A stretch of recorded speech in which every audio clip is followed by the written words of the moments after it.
نبیین اما بعد فاعوذ باللہ من الشیطان الرجیم بسم اللہ الرحمن الرحیم. پڑھیے الصلاۃ والسلام علیک یا رسول اللہ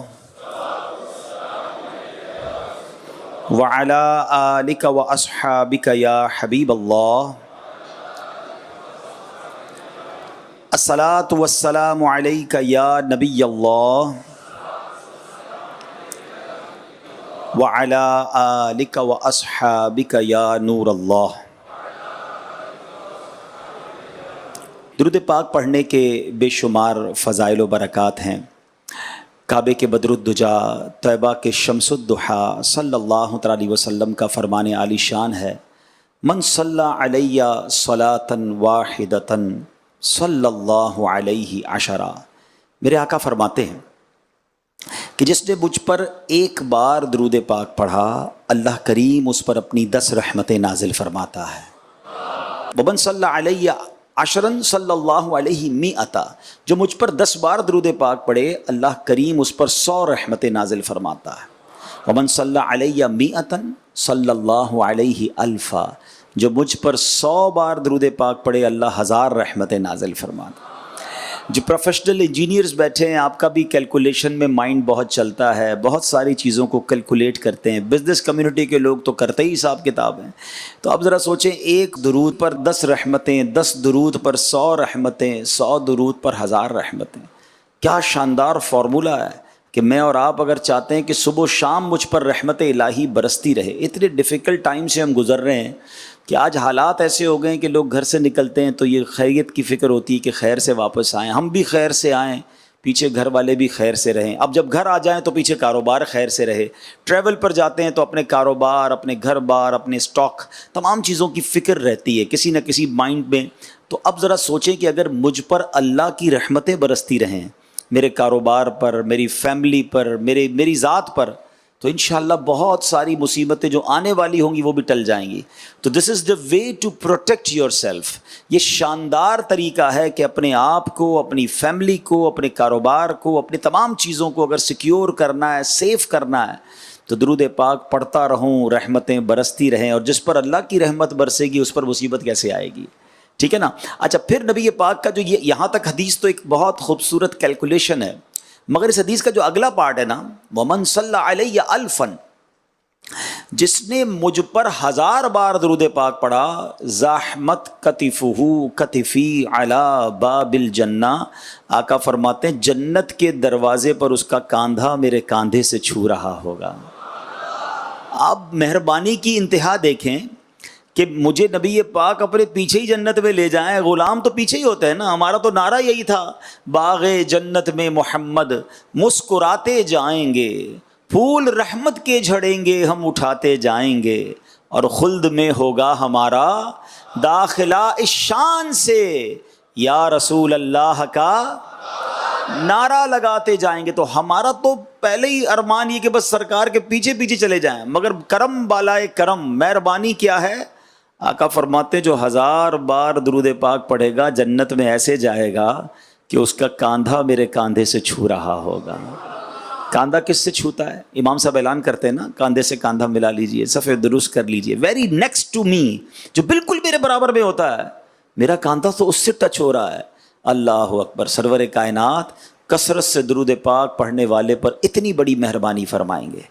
اب میرے کاروباری اسلامی بھائیوں، میرے انجینئر بھائیوں، پروفیشنل اسلامک بردرز، اب ہم سوچیں ہمارا کتنا ٹائم ہم فضول ضائع کرتے ہیں. اگر آپ کبھی اکیلے میں بیٹھ کر غور کریں نا، تو ہمارا روزانہ گھنٹوں جس میں ہم کچھ نہیں کر رہے ہوتے، نہ دنیا کا کوئی کام کر رہے ہوتے، نہ آخرت کا کوئی کام کر رہے ہوتے. چلے کاروبار کر رہے ہیں تو سمجھ بھی آ رہا ہے کہ بندہ جاب پہ بیٹھا ہے، کاروبار کر رہا ہے، آفس کا کام کر رہا ہے، واٹ ایور. کچھ بھی نہیں کر رہے ہوتے، فارغ ویلے. تھوڑی پنجابی کہتے ہیں نا، ویلے بیٹھے ہیں. کیا بیٹھے بھائی؟ موبائل لے کے بیٹھے ہیں. کئی گھنٹے ہمارا موبائل فون ہم سے لے جاتا ہے، اور نہ جانے کتنا ہمیں بیزی کر دیا، اتنا بیزی کر دیا ہے کہ اب گھر والوں کے لیے بھی ٹائم نہیں ہے، آس پاس کے لوگوں کے لیے بھی ٹائم نہیں. ہمارے ساتھ بیٹھا ہوا کہیں اور ہے، ہمارے ساتھ موبائل پہ جو ہے وہ ہمارے ساتھ کنیکٹ ہے. ایسا نہیں ہونا چاہیے. ہمیں کچھ وقت موبائل کو، اب ایسا فیل ہوتا ہے مجھے کہ ہم اپنا کوئی ایسا ٹائم باندھیں کہ وہ ٹائم میرا بغیر موبائل کے ہوگا. اب میں کم از کم ان گھنٹوں میں موبائل کو ہاتھ نہیں لگاؤں گا.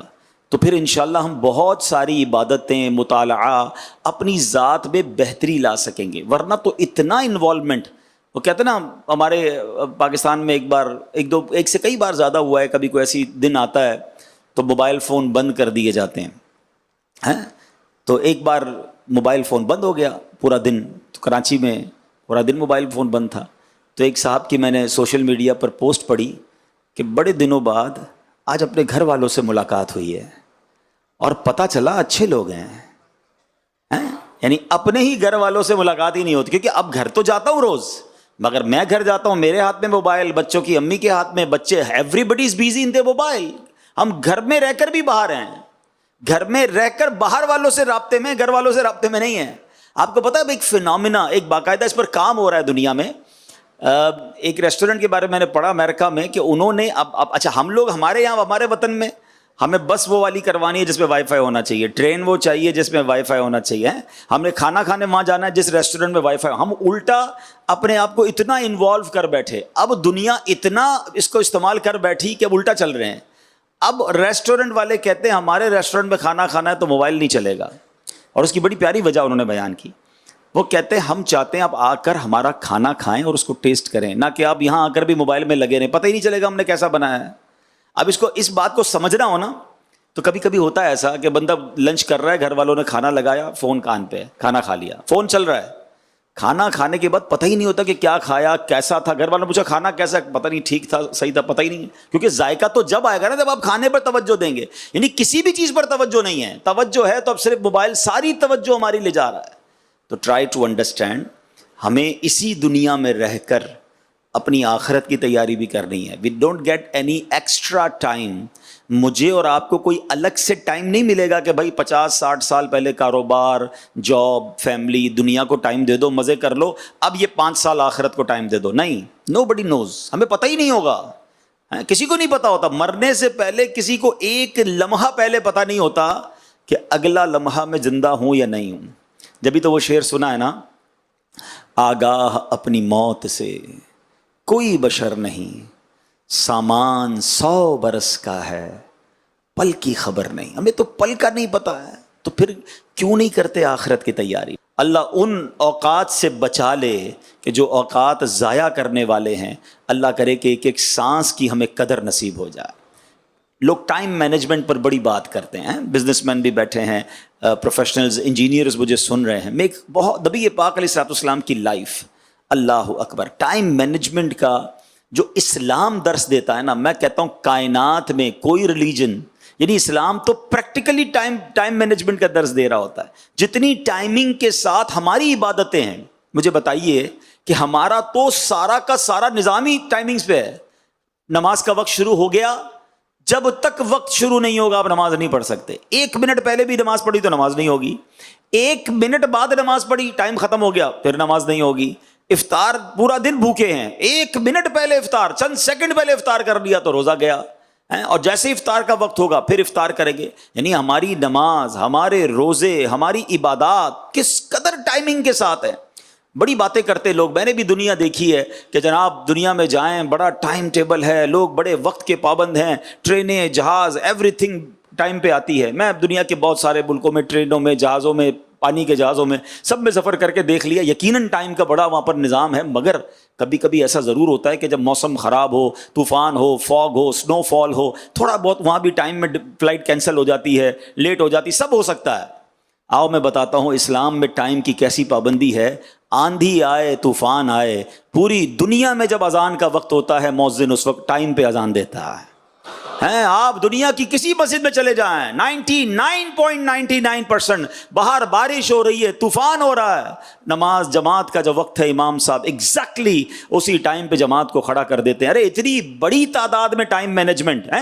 مسجدوں کی تعداد تو اٹھاؤ، جماعت کتنی ہوتی ہیں، اذانیں کتنی ہوتی، کروڑوں دنیا میں اگر جماعت ہو رہی ہیں، ہر جماعت ٹائم پہ ہو رہی ہے، ہر اذان ٹائم پہ ہو رہی ہے. اللہ اکبر. بلکہ لوگ کہتے ہیں ٹائم مینجمنٹ کے ساتھ ڈسپلن ہونا چاہیے. آؤ میں بتاتا ہوں اسلام ڈسپلن کیسا سکھاتا ہے. اسلام سکھاتا ضرور ہے، ہاں اگر ہم مسلمانوں کے اندر ڈسپلن نہ آ سکا تو اس کا بھی ریزن یہی ہے کہ ہم پریکٹسنگ اگر مسلمان بن جاتے، ہم 5 وقت کے نمازی بن جاتے. بڑی خوبصورت بات پچھلے دنوں نگران شورا سے ایک شخص بتا رہے تھے کہ ایک بندہ کہتا ہے میرا بہت زیادہ ٹائم جو ہے نا گڑبڑ ہے، میری لائف بڑی بکھری ہوئی ہے، میں اپنی چیزوں کو سیٹل ڈاؤن نہیں کر پاتا. جن کو یہ فیل ہوتا ہو کہ یار میری چیزیں سیدھی نہیں ہو رہی، میرے کام پورے نہیں ہو رہے، نگران شورا نے فرمایا ساری باتیں چھوڑو، 5 وقت با جماعت نماز پڑھنا شروع کر دو، تمہارا پورا دن سسٹم میں آ جائے گا.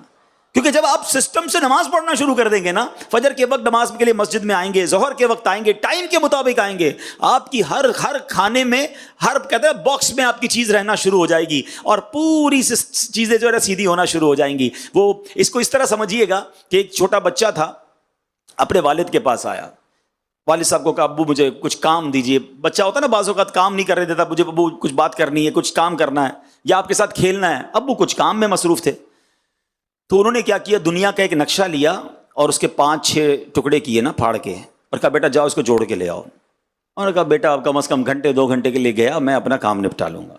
وہ 5-7 منٹ کے اندر جو ہے وہ دنیا کا نقشہ جوڑ کے لے آیا.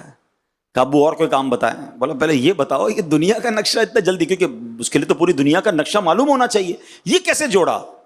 تو کہتا ابو میں نے دنیا کا نقشہ نہیں جوڑا، اسی پیپر کے پیچھے جو ہے نا ایک بندے کی تصویر بنی ہوئی تھی، آپ نے 5 ٹکڑے کر کے مجھے دیے، میں نے پیچھے دیکھا تو بندہ بنا ہوا تھا، میں نے بندے کے ناک آنکھیں کان جوڑے تو پیچھے بندہ بھی ٹھیک ہو گیا، پیچھے دنیا کا نقشہ بھی ٹھیک ہو گیا.